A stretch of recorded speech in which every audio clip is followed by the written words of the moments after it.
Ito yung ating asparagus crown na i-split today. So isa sa mga proseso para dumami ang pananim asparagus ay through splitting and through seeds. So sa seeds, maghihintay tayo ng 9 months to 1 year para mag-harvest ng asparagus spear. Pero dito sa splitting of the crown, after nating mag-split, maghihintay lang tayo ng 1 month ay pwede na tayo maka-harvest ng asparagus spear. Gandang buhay mga sir at ma'am ko, welcome to my channel. For today's video ay magtatanim tayo ng asparagus crown at tuturuan ko kayo uli na mag-split ng asparagus crown. So ito yung ating asparagus crown. So ito yung gagawin nating planting material. At the same time, para mapadami yung ating planting material, i-split natin siya. Kaya mga sir at ma'am ko, samahan niyo po ako. Isa sa mga pamamaraan para mapadami yung ating asparagus plant ay sa dalawang pamamaraan. Una, through seeds. Kaya lang maghihintay tayo ng 9 to 12 months. Pangalawa, through splitting of the asparagus crown. So, ito ay almost, hindi pala almost, mahigit 2 taon na asparagus crown. So, pag na-split natin siya, technically, yung ating asparagus plant na makukuha dito or crown ay 2-year-old din.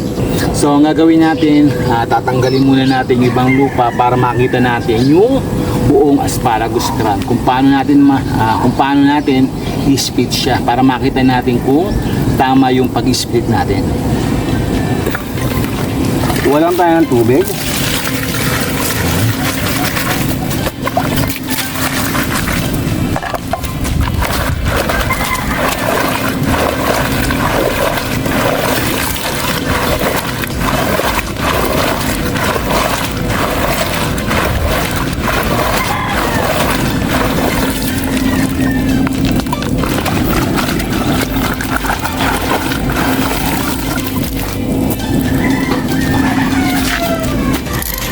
So ito, makikita natin, pwede natin i-split yung ating buong asparagus crown into 3.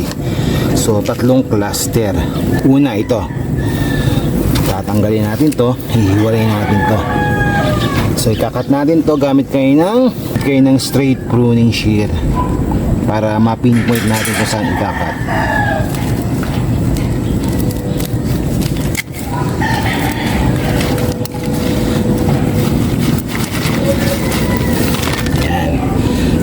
Agad tayong isang planting material.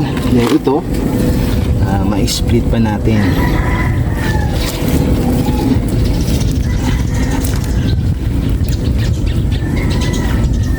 Cut natin. Minsan pwede nating i-snap eh. Yan. Straight pruning shear, cut sa gitna, kapagitan.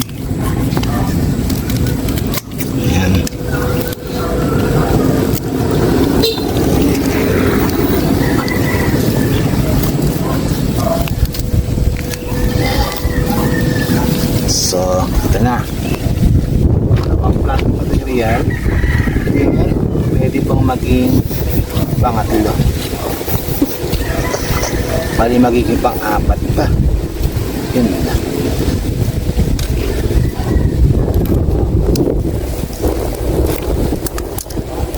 Pangatlo. Then, pang-apat. Ayun. Sasa natin konti. Sasa natin. Ito, pwede dito tumubo yung mga asparagus plant natin. Yan.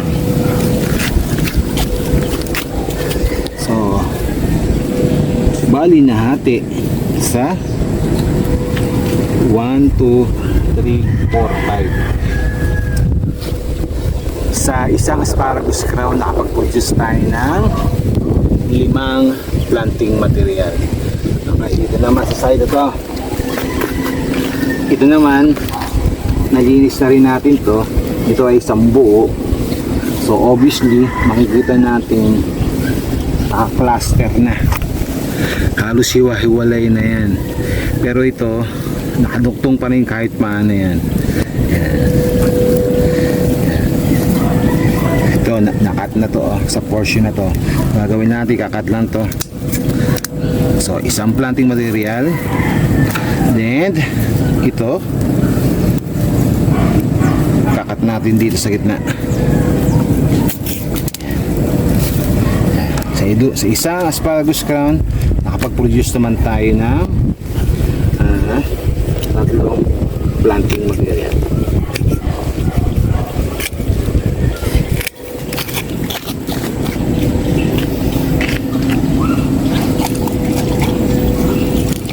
To ensure na tumubo kaagad yung ating asparagus crown ay kailangan natin ng root hormones. So ito ay ANAA, then fungicide. Ayan. So ang gagawin natin, sa isang kalahating timbang tubig, maglalagay tayo ng isang cup na ANAA root hormones para mapabilis mag-ugat, dumami yung ugat ng ating asparagus crown. Then mix natin, then after that lalagyan natin ng fungicide. So 2 kutsarang fungicide to ensure na huwag magkasakit yung ating hindi tamaan ng fungus yung ating asparagus crown. So hihalo lang natin siya, then ibababad natin yung ating asparagus crown ng 5 to 10 minutes. Reminder lang, pag gumagamit kayo na nagbababad kayo, hanggat maaari mayroon kayong stick or gloves para hindi direkta yung contact ng ating mga kamay dito sa ating mixture. Syempre chemicals yan, baka mamaya meron tayong allergy. Ayan.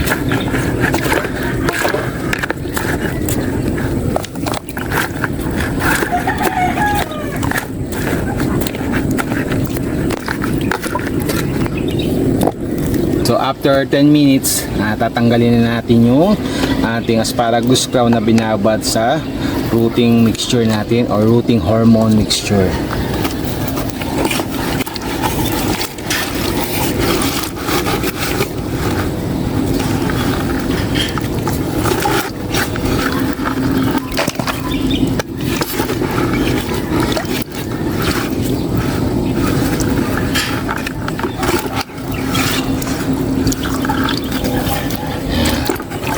Then itong ating crown ay pwede nang itanim. So ang gagawin natin ay gagawa tayo ng trench or kanal. So ang lalim ng trench natin ay 6 to 12 inches ang lalim.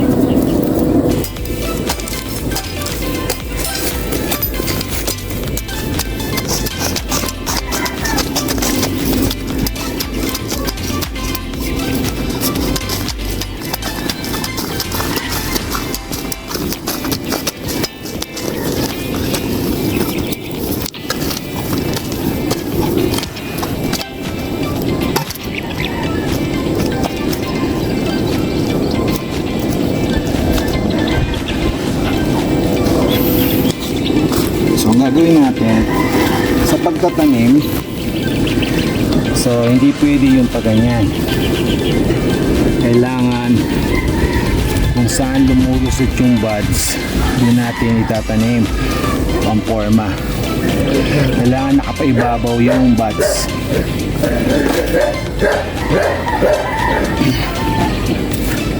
So ito ay 12 inches. So hanggat maaari, ang ideal na distance between asparagus crown ay 14 to 18 inches. Dahil maliit lang yung lupa natin, gagawin lang natin pagitan ay 12 inches. So ito ay sinukatan ko na to, 12 inches to. So gagawin natin, i-spread lang natin. Diba?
natin mailatag ng asparagus ground ay tatabunan na natin siya.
Natapos na natin yung activity natin today. Nakapag-split tayo at nakapagtanim tayo ng asparagus ground.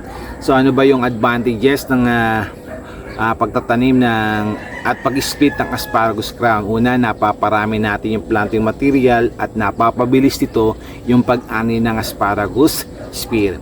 Kasi kung sa seeds ang mag-uumpisa para makapag-ani ng asparagus spear, ay it will take 9 to 12 months bago umani ng asparagus spear. Pero pagka nagtanim tayo ng asparagus crown, halimbawa 1 to 2 year old asparagus crown, within 2 months or 1 month, 1 to 2 months ay pwede na tayo makapag-ani ng asparagus spear. Kaya mga sir at ma'am ko, maraming salamat sa panonood ng aking video. Please like, share, and subscribe, and press the notification bell para lagi kayong updated sa mga video na aking gagawin.